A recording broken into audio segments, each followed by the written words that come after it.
Bienvenue dans Pulp Business, le podcast qui presse tes idées reçues, fait jaillir la vérité toute nue et t'arrose de motivation. Alors prépare-toi à prendre ta dose de pur jus cul sec, parce que ton bise va devenir juteux, sans sucre ajouté et sans bullshit. Je veux tout. Je veux absolument tout. Je me sens suffisamment affamée de la vie, même voire boulimique de la vie, pour vouloir tout goûter sur le menu, et ce, peu importe le restaurant dans lequel je mange.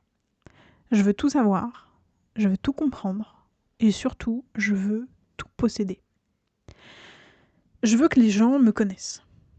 Je veux que les gens sachent qui je suis, et surtout reconnaissent ma valeur, ma puissance. Je veux les voir briller parce que je les pousse à briller. Je veux voir des étoiles dans leurs yeux parce qu'ils me trouvent incroyable. Je veux l'argent pour me payer tout ce que je veux, pour me payer même tout ce que je pense mériter. Pour être sereine en fait. Je veux l'argent pour être sereine, pour apprendre et pour vivre une vie que je pense différente de la mienne aujourd'hui. Je veux l'amour. Je veux les hommes, je veux les femmes, je veux des amis, je veux une famille. Et en même temps, je veux être libre. Je veux voir le carnaval de Rio sans Badrome. Je veux une maison de famille et de vacances dans les Vosges. Je veux une belle maison ici. Une maison sans travaux. Ou alors avec des travaux terminés. Je veux une belle voiture. Je veux aller chez le coiffeur tous les mois. Voir mon diététicien toutes les semaines. Je veux autant de thérapeutes qu'il en faudra pour me sentir bien. Je veux engager une personne pour faire mon ménage, mes courses et pour cuisiner.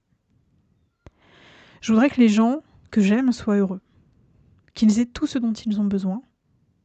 Je voudrais qu'ils puissent vivre leurs rêves eux aussi. Je voudrais que mes clientes explosent leur cocon pour devenir le papillon qu'elles sont réellement. Et je voudrais qu'elles deviennent ce qu'elles rêvent de devenir. Je voudrais que le monde ose devenir ce qu'il pourrait être, ce qu'il peut être. C'est-à-dire libre, intense, beau, sincère.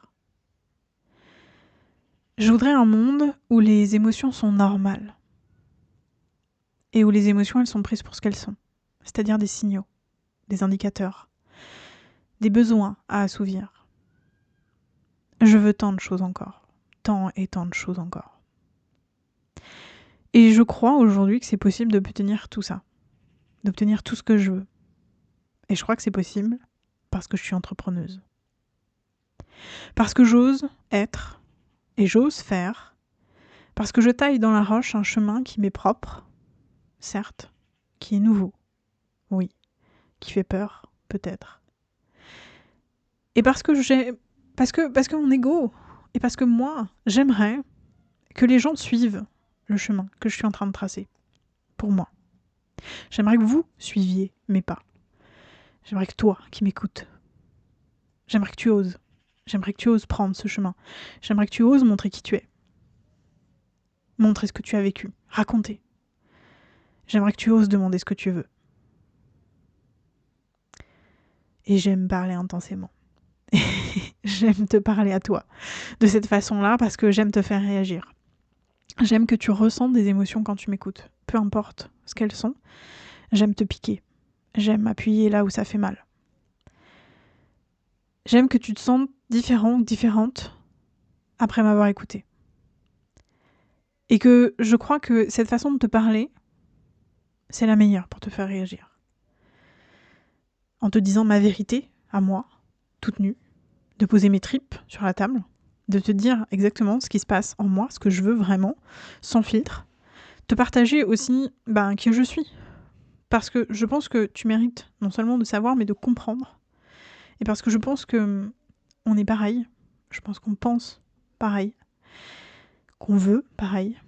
Et je crois sincèrement que tu dois te voir à travers mes yeux.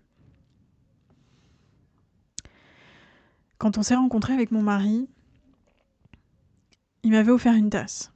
Le genre de tasse ultra cute, tu sais, avec un message adorable dessus. Il y avait une petite loutre avec son bébé. Et cette loutre, elle disait quelque chose du genre « Je voudrais te prêter mes yeux pour que tu vois ce que je vois quand je te regarde. » Et en fait, c'est exactement ce que j'aimerais te faire vivre. J'aimerais retourner un miroir face à toi et te montrer ce que moi je vois en toi. Et quand je dis ça, quand je m'imagine faire ça, retourner ce miroir face à toi, je pense évidemment à mes clientes. Parce que c'est ce que j'essaye de faire avec mes clientes, c'est de leur montrer à quoi elles ressemblent réellement dans mon miroir. Et je pense à mes clientes parce que je sais qu'elles m'écoutent. Je sais qu'elles écouteront cet épisode. Et je peux te dire que mes clientes, elles sont extraordinaires. Mes clientes, c'est des nanas qui veulent tout. Un peu comme moi. Des nanas qui ont du talent, qui ont des valeurs magnifiques, de la patience. Elles sont belles, elles sont puissantes, elles sont intelligentes, elles sont motivées. Elles ont tout pour elles. Mais elles sont mes clientes. Et elles le sont parce qu'elles ont peur. Elles ont peur de leur intensité, elles ont peur de leur beauté, elles ont peur de leur puissance, elles ont peur même de leur vérité. Ou plutôt non, je vais être plus juste et je vais nuancer un petit peu mon propos. Elles ont peur du monde dans lequel elles sont, du monde dans lequel elles doivent évoluer. Ce monde où il est si facile de juger quelqu'un pour ce qu'il ou elle ose être, ose faire. Ce monde où il est si facile de juger quelqu'un pour ce que nous n'arrivons pas à être ou à faire. Elles ont peur de la critique, bien sûr. Elles ont peur du regard du monde sur leur corps, sur leurs choix, sur leur vie, sur leurs projets. Elles ont peur de ce qu'on va penser d'elles. Elles ont peur de déranger aussi. Elles ont peur de ne pas être intéressantes. Et surtout, elles ont peur d'être invisibles, inutiles. Et qu'est-ce que je pourrais bien leur dire, moi, qui ne veut qu'une chose, c'est qu'elles se libèrent de ces peurs. Qu'est-ce que je peux bien faire pour elles, à part leur montrer ce que moi je vois quand je les rencontre? Qu'est-ce que je peux bien faire, à part leur prendre la main et leur montrer que le business, leur projet, leur développement, leur expansion, ça peut être facile, joyeux, lumineux. Ça peut être libérateur, surtout. Une des choses les plus difficiles dans le business, pour moi, c'est d'arriver à se voir dans les yeux des personnes qui nous regardent, qui nous suivent, des gens qui seraient intéressés pour devenir clients et ceux qui le sont déjà. C'est difficile de voir concrètement ce qu'on leur apporte, vraiment, de voir la satisfaction dans leurs yeux ou dans leurs messages. Et de comprendre et d'accepter que ce soit grâce à nous. C'est très très dur. C'est aussi difficile que d'accepter un compliment d'un inconnu. Et en plus, d'accepter un compliment d'un inconnu sans croire qu'il attend ou qu'il cherche quelque chose de nous en retour. C'est difficile parce qu'on est à travers un écran. C'est difficile parce que les gens ont oublié que sur les réseaux sociaux, on attendait, on cherchait de l'interaction, on cherchait des relations sociales. On a oublié le côté social du réseau. C'est ça le business sur Internet. Et cette difficulté, elle me fait penser à l'humilité. Parce que l'humilité, c'est une belle valeur en soi. On cherche tous à être humbles. Et on critique très facilement ceux qui ne le sont pas à nos yeux. Mais l'humilité, elle peut te cramer la tronche. Elle peut te cramer la tronche et se transformer en auto-sabotage et en syndrome de l'imposteur. Pourtant, l'humilité, c'est ce qu'on apprend, ce qu'on apprend très vite en étant enfant. Il ne faut pas faire trop de bruit, il ne faut pas s'exprimer trop fort, il faut faire attention aux autres. Qui ici ne s'est jamais senti jugé parce qu'il exprimait un peu trop fort sa joie d'avoir gagné un jeu? Est-ce que quelqu'un ici n'a jamais senti que son bonheur, son bien-être pouvait déranger les autres parce que les autres n'avaient pas ce que nous on a? Et qui, ici, face à cette situation, n'a pas refoulé son bonheur, sa fierté ou sa joie pour que l'autre, qui a peut-être des problèmes, qui se sent peut-être pas bien, ne se sente pas en décalage, jaloux ou humilié à cause de nous? Je voudrais que les émotions, elles soient prises pour ce qu'elles sont. Des signaux, des indicateurs, des besoins à assouvir. Et que personne ne les refoule plus jamais. Plus jamais refouler la joie, la fierté, le bonheur d'avoir signé un nouveau client, d'avoir gagné une partie, d'avoir abouti à un projet. Plus jamais refouler la peur, la colère, la tristesse, de se sentir pas assez ou trop épuisé, trop dans le flou, sans savoir quoi faire ni quoi dire pour faire avancer son projet d'entreprise, pour faire avancer ses rêves, pour se développer. Ces émotions-là, elles sont importantes à écouter, peu importe ce qu'elles te disent. Ce sont des informations que tu dois écouter. Sauf si tu veux te cramer, sauf si tu veux prendre le mur dans lequel tu te jettes de plein fouet. Tes émotions, elles sont là pour t'indiquer où elles sont tes limites. Où il est ton désir. Où y sont tes besoins. Quels sont-ils, ces besoins?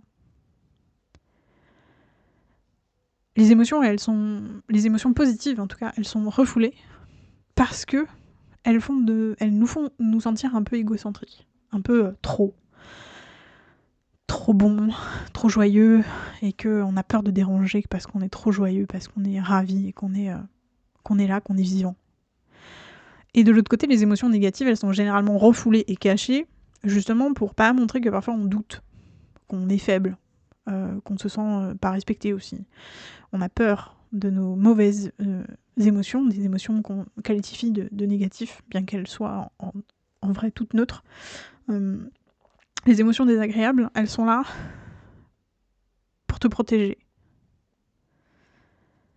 La colère signifie que tu n'es pas respecté, tu ne te sens pas respecté. Et qu'on a dépassé tes limites. La tristesse, c'est parce qu'il y a une fin. Il y a quelque chose à abandonner, quelque chose à laisser partir. La tristesse, c'est une émotion du deuil. Et c'est une émotion qui est saine et sereine et qui est là pour te permettre, à toi, à ton mental, à ton corps, de comprendre le changement. Le doute, il est là pour te remettre en question. Pour que tu vois comment améliorer qui tu es, ce que tu fais, ce que tu proposes. Chaque émotion a un message et il faut apprendre à les écouter. Les émotions, elles te font avancer. C'est encore une fois les limites, les désirs, les besoins que tu as. Donc apprendre à les écouter, c'est essentiel. Je te l'ai déjà dit dans les épisodes de ce podcast.